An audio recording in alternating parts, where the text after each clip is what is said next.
In many ways, the model railway industry is thriving. There are still countless new models announced every single year, new releases are improving in quality, and we're seeing brand new features and innovation all the time.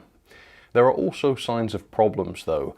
The UK's largest model railway retailer Hattons is closing its doors, and the price of new models seems to be spiralling out of control. New models from both of the UK's largest manufacturers can easily cost you 250 quid these days, a far cry from when new models used to cost £100 or less. And I read comments all the time from people who say they just can't afford the hobby anymore, people who say they won't be buying a new loco this year because of the prices. And it's understandable, because we're in a cost of living crisis, and if you can't afford to heat your home or feed your family, your next model train purchase is far from top priority. And so, according to some, model sales are on the decline. There are also more manufacturers than ever producing new models for the industry. Here are just some of the manufacturers that are currently producing British locomotives alone. As you can see, there's an awful lot. Even if the total number of models sold isn't decreasing, sharing that total number between a greater number of manufacturers still means fewer sales for each manufacturer, which reduces profits. And so I suspect these dramatic price increases indicate real desperation. But why should prices increase in the first place? Well, ultimately it boils down to the old prices no longer being able to cover the costs of business, and so prices have to be increased to make up for this deficit. Now, if you're seeing fewer people buying your models, surely the last thing you want to do is drive up the prices even more, because that'll just exacerbate the issue and turn even more people away. But if you're losing money, what is the alternative? Close your doors and stop doing business? No. So even though increasing prices will almost certainly make things worse, manufacturers are still doing it because it's one of the few things that they've got left. Another thing that the manufacturers have left to try is to cut out the retailers and sell directly to the public. Now this sounds like a frightening strategy for the industry, but we're already starting to see some manufacturers do this. It's very subtle and you might have missed it, but it's happening. But first, what are retailers? How do they benefit the hobby and the manufacturers? And conversely, why might the manufacturers want to move away from them? So here are the pros of having the retailers. They offer a local service. Sure, you can buy Accurascale's models from their website, but they don't have a shop in your local town where you can actually go and see the models. And if you're able to go and see the models physically, I think you're much more likely to pick up the hobby. Secondly, they're a great place to get model advice. Sure, you can send an email to Hornby with your questions and they'll get back to you if you don't die of old age first, but their answers will always be geared towards selling Hornby products. They're not going to advise you to buy something from Bachmann, for instance, even if Bachmann have the better product. A model shop is much more likely to be objective in their advice because they stock products from a wide range of different manufacturers. So you're likely to get much better advice from a model shop. Model shops are also attractive to newcomers. It's a physical hobby after all, and as great as the internet is, it's quite difficult to catch the bug for model railways through a screen.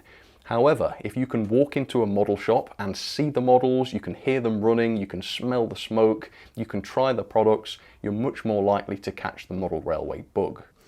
Model shops are also essential for smaller manufacturers who don't have the means to sell direct to the public themselves. Model shops also stock products from multiple manufacturers all under one roof so that you can buy everything you need at the same time. Customers wouldn't get that if the retailers went away. And finally, price. Most good model shops are cheaper than buying direct from the manufacturer. Usually you can get a good 10% off your products by shopping at a retailer. But how does this work? Well, it starts with the manufacturer conjuring up a completely arbitrary and overinflated RRP, which they display on their website. Hornby. The model actually costs the manufacturer far less than this to produce, and they can sell that model to a retailer at a lower trade price, but it's still enough for them to make a profit. It's also cheap enough so that the retailer can still discount the model at 10% off the fake RRP and still make a profit. This leads us to the cons of retailers. They take some of the money from model sales to earn their living. And that's it. That's the only one I can think of. And for years and years, everybody's won doing this. The manufacturer sells a model and makes some money. The retailer makes some money as well, and you think you've gotten a good price into the bargain, and it's mutually beneficial for both the retailers and the manufacturers. But if we're seeing a downturn in sales now, there might be an incentive for the manufacturers to change this structure. What if the manufacturer was to cut out the retailer and sell the models directly to the public? Then they could still offer you that 10% discount, but they could also keep the money that the retailer used to earn. So on the plus side, as you can see, they'd make a lot more money per product without having to jack up the prices. On the downside though, they would lose every single one of these advantages that the model shops bring. And on top of that, they'd be made to look like villains by throwing the retailers under the bus. But that extra money is very tempting, and we're starting to see one or two manufacturers start to grab for it. Take Hornby for instance. A few years ago they started slashing their model allocations to the larger retailers under the tier system in favour of keeping stock back for themselves to sell on their own website, direct to the public. But this strategy was too blatant, and customers like me got angry when their pre-orders were cancelled and they turned on Hornby for it.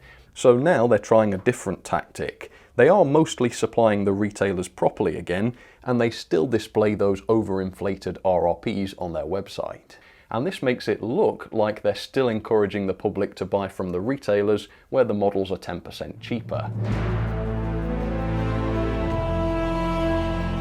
However, they've introduced the Hobby Reward Scheme, which gives you 10 points for every £1 you spend with them. And each point is worth 1 pence. So if you do the maths, yep, they're giving you 10% back. The same 10% that you would have got if you purchased the model at the retailers. So now it just looks like there's no discount on Hornby.com and they're still supporting the retailers. But they're not, they're now competing with them. And of course you can only spend these points on Hornby's website, so they're guaranteeing that you'll come back again and again to buy more and more models to build up points and eventually earn that free model that you've paid for anyway by voluntarily giving up that retailer discount. Seems a little bit twisted, doesn't it?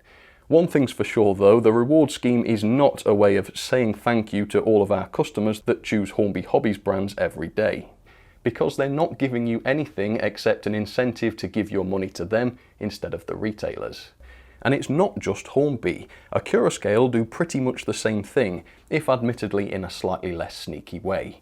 They, for instance, don't use those phony RRPs, so the models are actually the same price on Accurascale's website as they are at the retailers. This removes the incentive to purchase Accurascale models from the retailers, and while I'm sure this isn't very popular with the retailers, at least it's a level playing field which allows the customer to choose where to shop. They can choose to support their local retailer if they want to, but it's no more or less expensive to buy directly from Accurascale. So I suppose this is fairer, and I certainly appreciate the lack of those phony RRPs, which frankly are just an insult to our intelligence. But Accurascale have a reward scheme, which skews it all entirely. Now it is a less generous scheme at just 3% rather than Hornby's 10%, but it's still enough to give Accurascale that advantage over the retailers. And they also give you more points if you refer a friend, review a product for them, have a birthday, or literally just have an account with them for X number of years. So you're still better off to shop with Accurascale directly. Some manufacturers don't do this and they still support the retailers entirely. Bachmann don't sell directly to the public and they rely on retailers to distribute their products. But instead of faffing around with bogus loyalty schemes to try and give them the edge, they've just jacked up the prices to ridiculous levels. And this has led to models like their new Class 37, which was inferior yet significantly more expensive than the Accurascale Class 37. This high price model supports both Bachmann and the retailers, but it's detrimental to the customer who ends up paying an absolute fortune. And in a world where competition is increasing every single day, will customers stand for this indefinitely? I don't think so. But the difficult question is, are the manufacturers wrong to start cutting out the retailers? Well, honestly, to an extent, it makes sense. I'm sure that the likes of Hornby know only too well the benefits of the retailers, but they're also a business who are losing money hand over fist, and they have to support themselves or risk going out of business. I think to shift away from the retailers is a last resort with devastating consequences, but it may be necessary in order to secure their future. I guess it's just the slightly surreptitious nature of these schemes which isn't a good look for them. If you don't want to support the retailers anymore, then don't faff around with bogus reward schemes to try and surreptitiously achieve a discount. Just sell at a discount and be open about it. So what can the retailers do about this? Well, the obvious answer would just be to sell products even cheaper and to undercut the manufacturer slightly. But they don't do that. Now obviously this would involve surrendering some of their profits, but they'd only have to undercut the competition by £1 or two in order to earn those customers. But in reality, we don't see this. In fact, most new models appear at many retailers at the exact same price within a pence or two. Have you ever thought that was odd? Why doesn't one of them just charge £1 less and undercut all of the competition? Well, they don't seem to be able to. Which is odd because retail price maintenance, or RPM, where a supplier requires a seller not to sell below a certain price to keep prices artificially high, is illegal. And collusion is also illegal, so the manufacturers and retailers can't have put their heads together to sell at the same price across the board, because they wouldn't be able to do that either. So what's going on? Well, there are some sources online claiming Bachmann stipulated to retailers that a new product shouldn't be discounted beyond a certain percentage within a certain number of weeks. But I can't find an official document stating this, and quite how they could do this legally, I don't know. If you are a retailer though and can shed some light on this, please do get in touch, and you can stay anonymous if you'd like to.